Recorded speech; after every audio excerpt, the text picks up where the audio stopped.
I gave my stepfather the perfect Father's Day gift, then watched his expression as he realized what it truly signified. When my mother married Marcus, I was 13. Dad had been gone for 16 months. Lung cancer that progressed more aggressively than anyone anticipated. One morning, he was coughing from what seemed like a persistent cold, and 91 days later, I was standing at his graveside in a Navy suit that still had the store tags attached. Mom waited exactly 14 months before bringing Marcus home. He worked at her accounting firm, business development. Immaculate smile, dark hair that never seemed out of place. The type of man who wore dress shirts to neighborhood cookouts. He makes me feel alive again, Mom explained, her tone gentle yet resolute. I need you to give him a chance, David. So I tried. I helped Marcus settle in, moving boxes of expensive cologne to the bathroom where Dad's reading glasses used to sit. I nodded respectfully when he rearranged our living space, replacing family portraits with minimalist artwork that opened up the room. I even managed to smile when he converted Dad's workshop into a home gym because manual labor is so outdated. For 4 years, I performed the role of the appreciative stepson. I attended his corporate gatherings wearing the blazers he selected for me. I tolerated his colleagues who commented on how well-adjusted I was for 17. I kept my pain buried beneath stellar academics and manufactured enthusiasm. Mom didn't notice when I stopped participating in conversations, too occupied with Marcus's networking events and the new accounts he was bringing in, too absorbed in their weekend retreats and investment club meetings. Meanwhile, I slept with Dad's old watch under my pillow until it stopped ticking. Marcus made efforts in his own way. He purchased expensive gifts for my birthday, always items he would appreciate. He organized sophisticated dinner parties and introduced me as our son to influential people who never recalled my name afterward. He even established a graduate fund for me, ensuring everyone knew about his benevolence.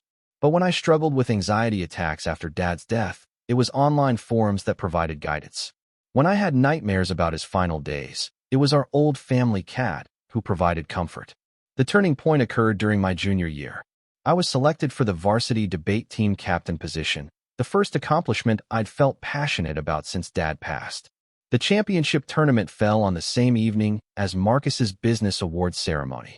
Obviously, you'll need to miss the debate, he said, not glancing up from his laptop.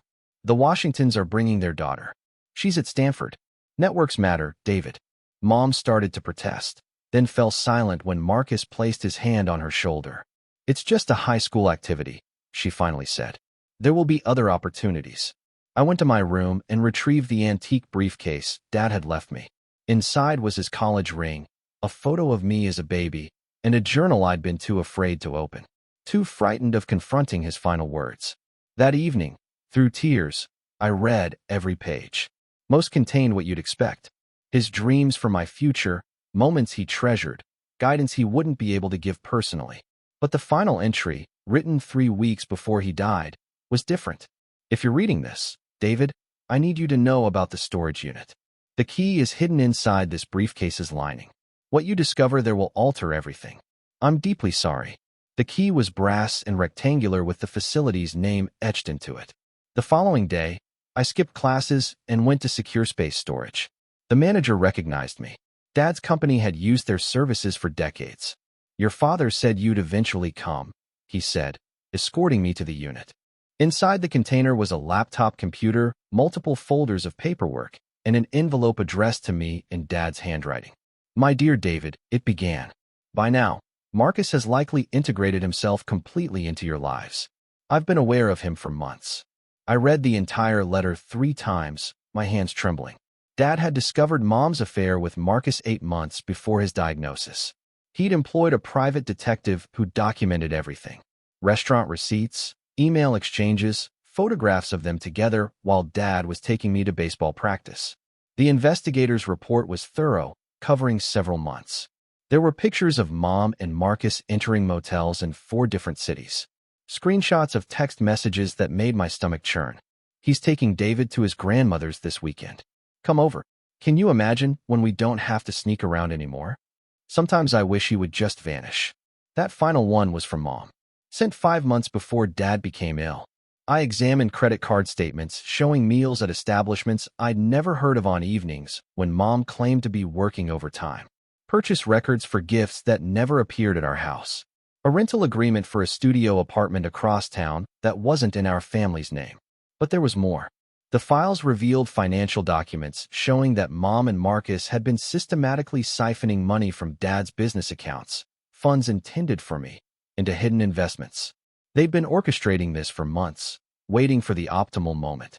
Dad's family had built one of the region's most successful accounting firms over 4 generations. When he married Mom, she was just an ambitious bookkeeper with potential. He'd brought her into the company, mentored her, helped her advance to partner.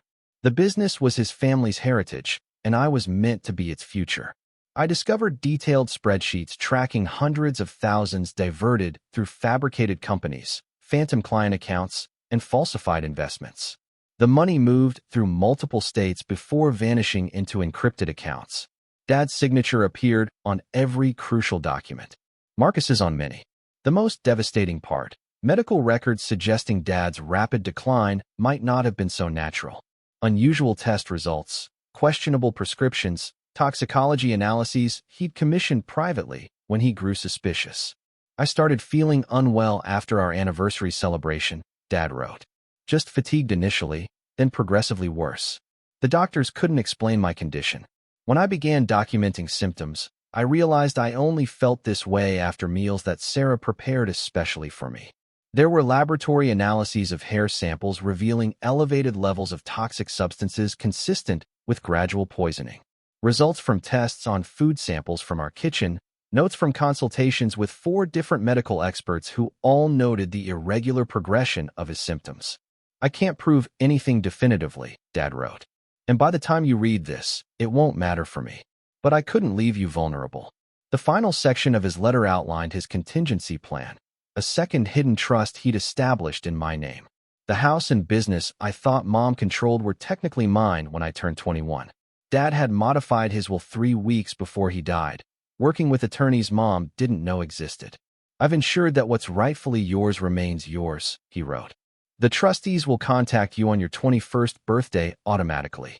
But if you find this letter earlier, you can reach them using the information in the attached envelope. They're prepared whenever you are. I sat in that storage unit for hours, processing everything. When I finally left, I was transformed. The grief and confusion that had consumed me for 4 years had crystallized into something harder, something focused. I didn't confront Mom immediately. I didn't flee or contact authorities. I did something more calculated. I became the ideal son. For the next 3 years, I performed flawlessly.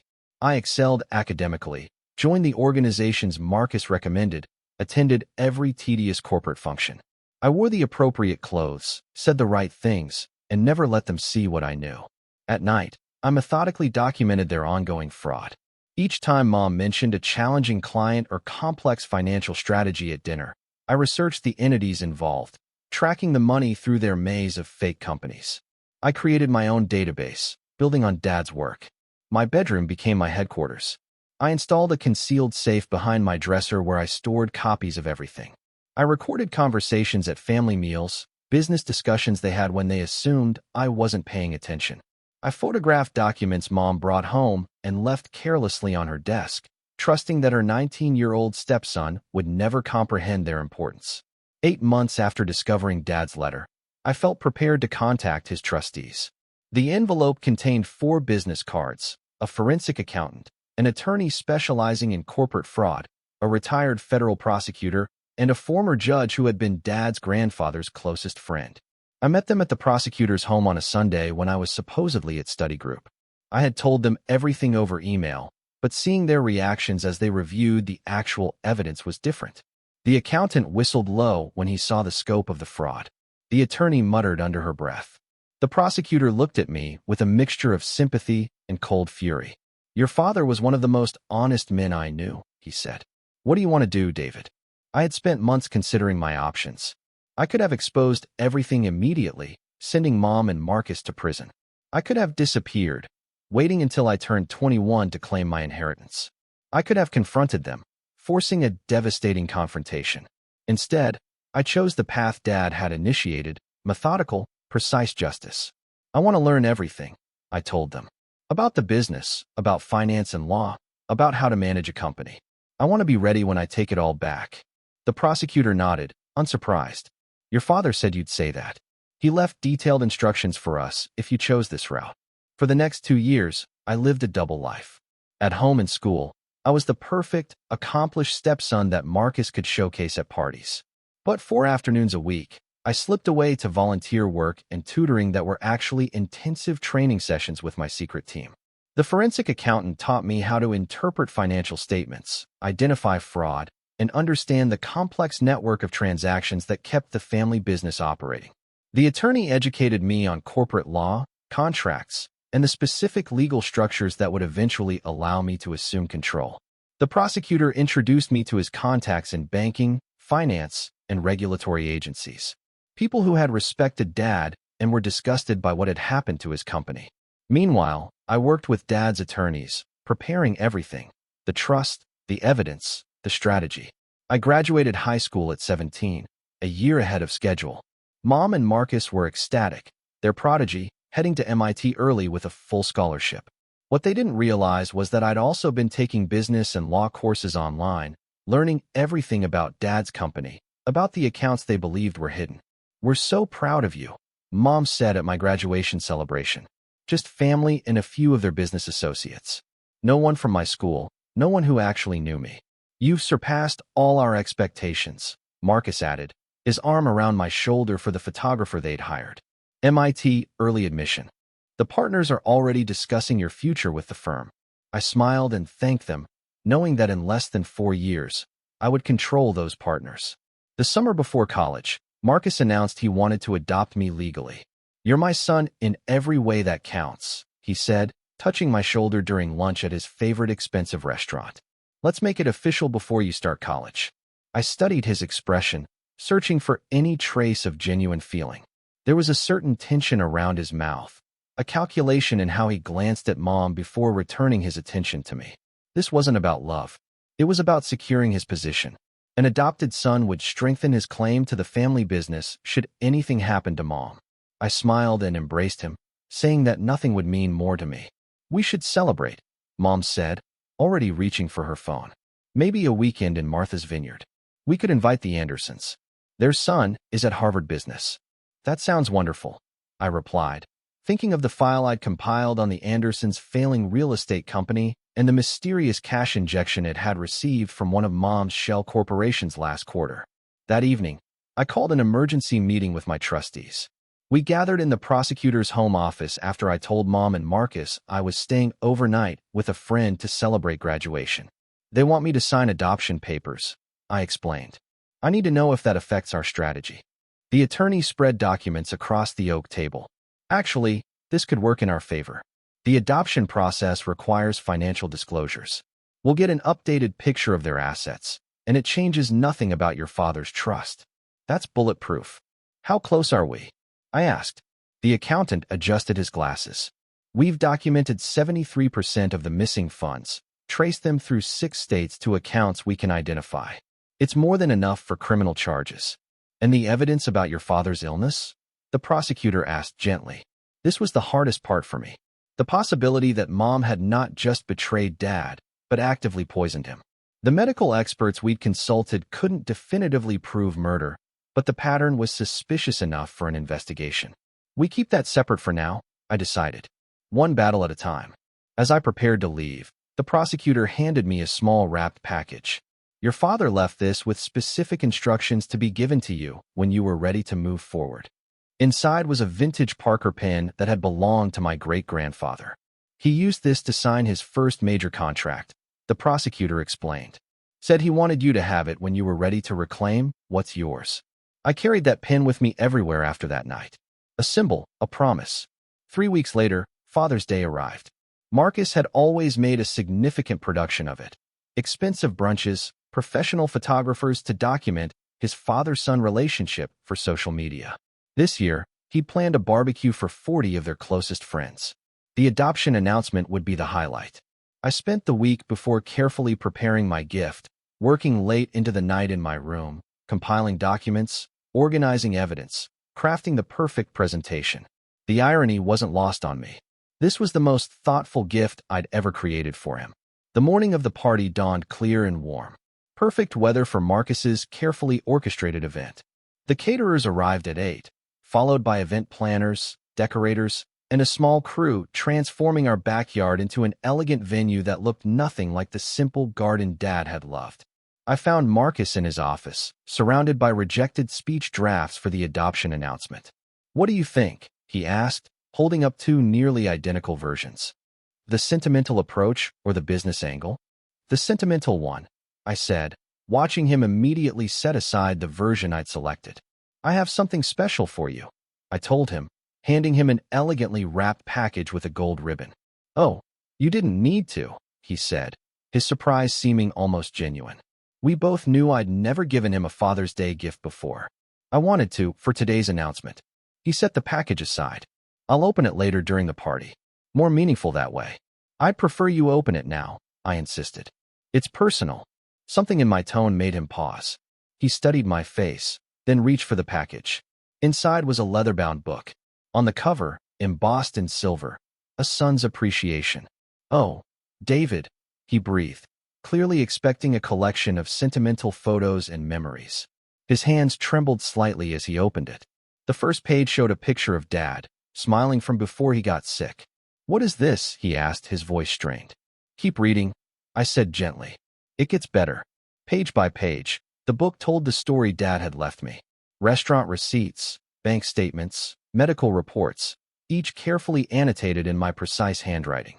I watched his face change as he turned each page, confusion becoming shock, then anger, then fear. By the time he reached the section on the diverted business funds, sweat was forming on his forehead despite the air conditioning. "This is ridiculous," he whispered, but kept turning pages, unable to stop. In the final section, details of the restructured trust, the legal proceedings already in motion, and the meeting scheduled tomorrow with the FBI's white-collar crime unit. "Those encrypted accounts you and Mom established," I said conversationally, sitting on the edge of his desk. "They're not as secure as you believed. Did you know that 19 states have signed new financial transparency agreements in the last 3 years? Or that electronic transfers leave digital footprints that can be matched to your phone's GPS data?" His face lost all color.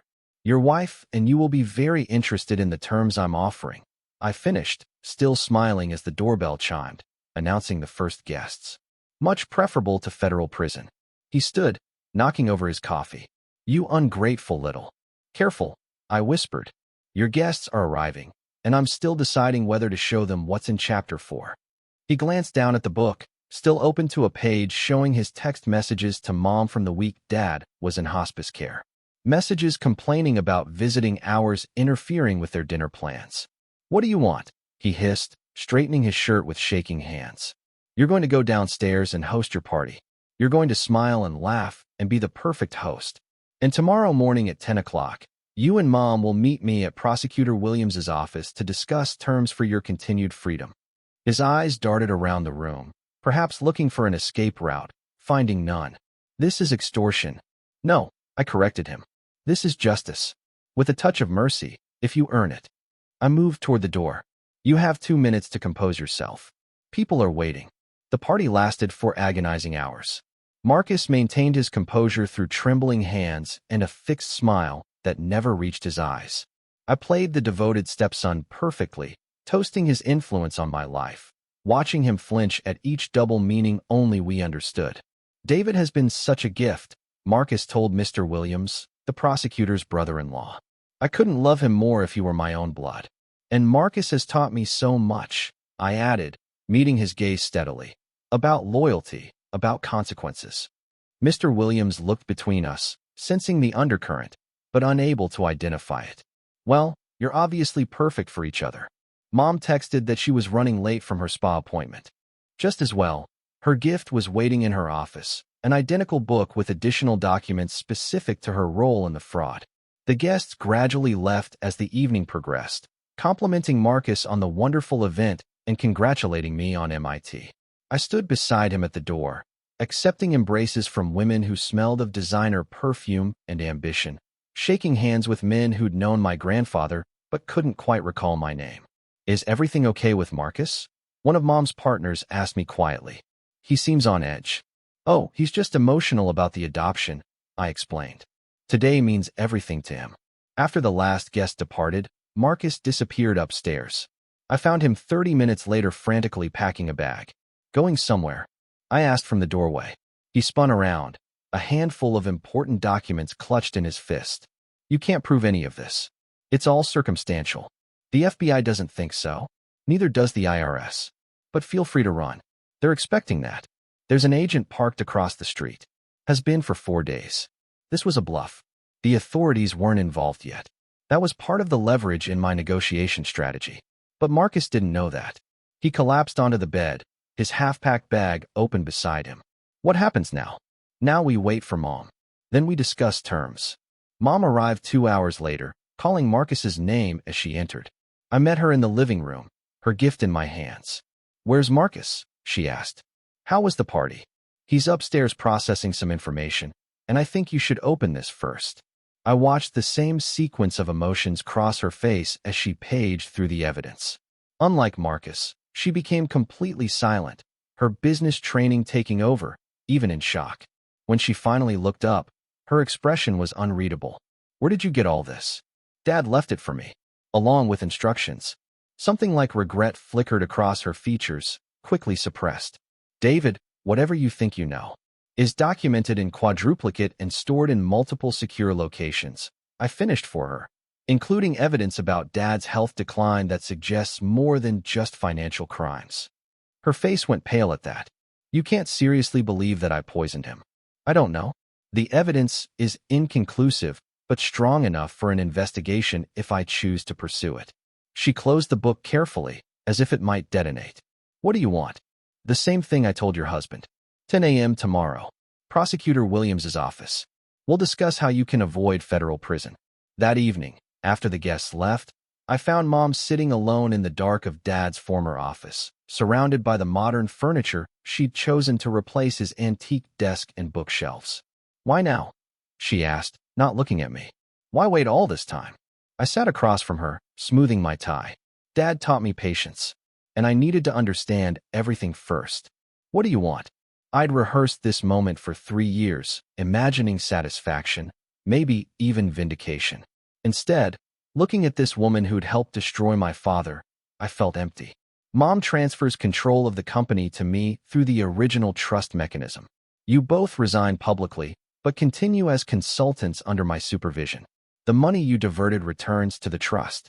In exchange, I don't pursue criminal charges. She laughed bitterly. You're 20. You can't run a company. I'm almost 21 with a team of Dad's trustees who've been waiting for this day. And I've been training for it my entire life. Marcus's heavy footsteps approached across the hardwood floor. Mom's fingers gripped the armrests. He'll never agree. I stood, adjusting the watch Dad had left me. He already has. Check your phone. While we'd been talking, Marcus had found his own copy of my Father's Day gift. His message to Mom was just 4 words. He knows everything. Comply. Marcus joined us in the office, his face haggard in the lamplight. You didn't have to do it this way, he said quietly. You could have come to me directly, like Dad did. I asked, when he confronted you about the affair 5 years ago, or when he questioned the trust disbursements. How did those direct conversations work out? He had no answer for that. The company isn't just numbers on a balance sheet, he tried instead. It's relationships, client trust. If you force us out, the damage could be irreversible. Already handled, I interrupted. Dad's original team is ready to step in. Most of them never trusted you anyway. They stayed out of loyalty to his memory. Mom glared at him. You said they were all loyal to you, that you'd secured their support. He lied, I told her. Like he lied about the prenup you signed. The one with the infidelity clause that leaves you with nothing if you divorce. Her head snapped toward him. What prenup? The one I have a copy of, I said, along with evidence of your continued affair with Jake Morrison from the legal department. Did you really think those hotel charges wouldn't show up in the expense audits? The color drained from her face. Marcus looked confused, then furious as understanding dawned.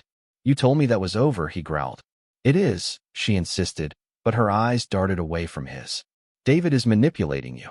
Actually, that's your specialty, I said, standing. I prefer direct approaches. 10 o'clock tomorrow. Don't be late, and don't try to leave town. I have people monitoring your accounts. I left them in the office, their angry whispers following me upstairs. In my room, I called Prosecutor Williams to confirm our meeting, then emailed the full dossier to my trustees with instructions to release it to authorities if I didn't check in by noon the next day. Sleep didn't come easily that night. I lay awake listening to their muffled arguments down the hall, the occasional sound of something breaking, a door slamming. Around 4 o'clock in the morning, I heard a car start and drive away. By sunrise, the house was silent. I dressed carefully for the meeting. A conservative suit Dad had bought me for my first debate tournament, his cufflinks, minimal styling, professional, serious, older than my years. When I came downstairs, I found Mom alone at the kitchen counter, staring into a teacup, still wearing yesterday's clothes. "Where's Marcus?" I asked, though I already suspected. "Gone," she said flatly. "Took his passport and his car, left his phone so he couldn't be tracked." I'd anticipated this possibility. That complicates things, but doesn't change them. He's not the primary stakeholder anyway. She looked up, her eyes red-rimmed and hollow. "You look like him," she said unexpectedly. "Your father, when he was determined about something." The comparison both warmed and pained me. "We should go." The prosecutor doesn't appreciate lateness. The meeting was brief, but thorough. Mom, stripped of her usual confidence, signed every document placed before her. Power of attorney, transfer of voting rights, resignation letter. Prosecutor Williams guided her through each step, his voice neutral, but his eyes cold. "You understand that these terms are conditional on your cooperation with the financial recovery team. Any attempt to conceal assets or obstruct the process will trigger the criminal complaints we've prepared." Mom nodded mechanically, and the company announcement will follow the script provided, citing family succession planning and a desire to honor Robert's legacy as reasons for the transition. Another nod. "Sign here and here. Initial these pages." When it was done, Prosecutor Williams slid a final document across the table. "This stipulates that you will not contact David directly except through approved channels until he turns 25. All communication goes through my office or the trustees." Mom's head snapped up. "What? That's my son. You can't. Sign it," I said quietly, "or I release the medical evidence." Her hand shook as she signed the paper. When she set down the pen, Dad's Parker that I'd brought specifically for this purpose. Her shoulders slumped with a finality that made her look suddenly frail. "Can I at least explain?" she asked, her voice barely audible. "I've read all your explanations," I replied. "In your emails to Marcus, in the memos justifying the transfers, in the presentation you prepared for the board last year, evaluating me as a potential future figurehead with limited actual authority. I think I understand perfectly." Prosecutor Williams ended the meeting, informing Mom that a car was waiting to take her to a hotel. She would be permitted to return to the house next week to collect personal belongings under supervision. As Mom stood to leave, she paused beside my chair. "Your father would be proud," she said, and I couldn't tell if she meant it as praise or condemnation. "I know," I answered simply. 3 months later, I sat at the head of the conference table in what had been Mom's office. The company transition had been announced as a family succession plan, celebrated with press releases about the youngest male CEO in the industry. Mom remained as a consultant, controlled by ironclad contracts that monitored her every financial decision. She'd kept a small house, her basic social standing, and avoided prison.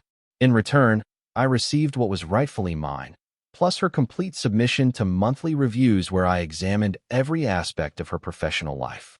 The trustees formed my executive team, guiding me through the countless decisions required to stabilize the company after years of Mom's manipulation. I deferred MIT for a year, focusing instead on practical business education at the firm. Marcus resurfaced in Phoenix 6 weeks after he fled. The FBI located him trying to access one of the offshore accounts we'd flagged. He spent 4 nights in jail before Mom's lawyers negotiated his return in exchange for his full cooperation.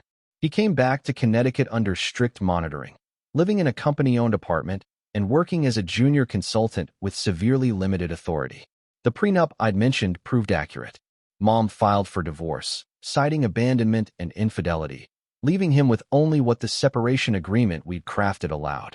He fought it initially, threatening to expose the company's fraud until my lawyers reminded him that he'd be the primary target of any investigation.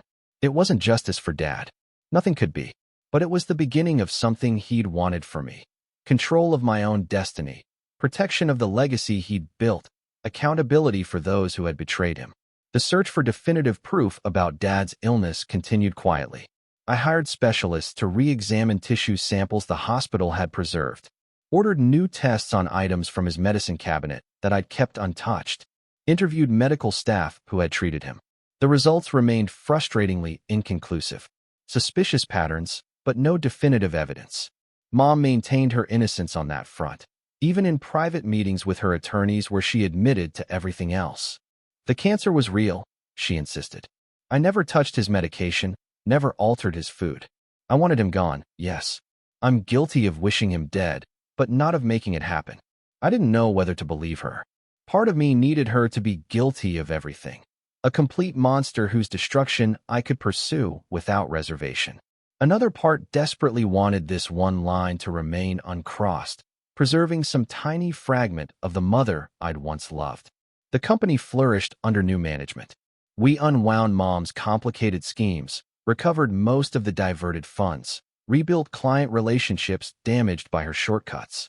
I worked 18-hour days, sleeping on the office couch more often than at home. Home. The house no longer felt like one. I sold it 8 months after taking control, moving into a downtown loft within walking distance of the office.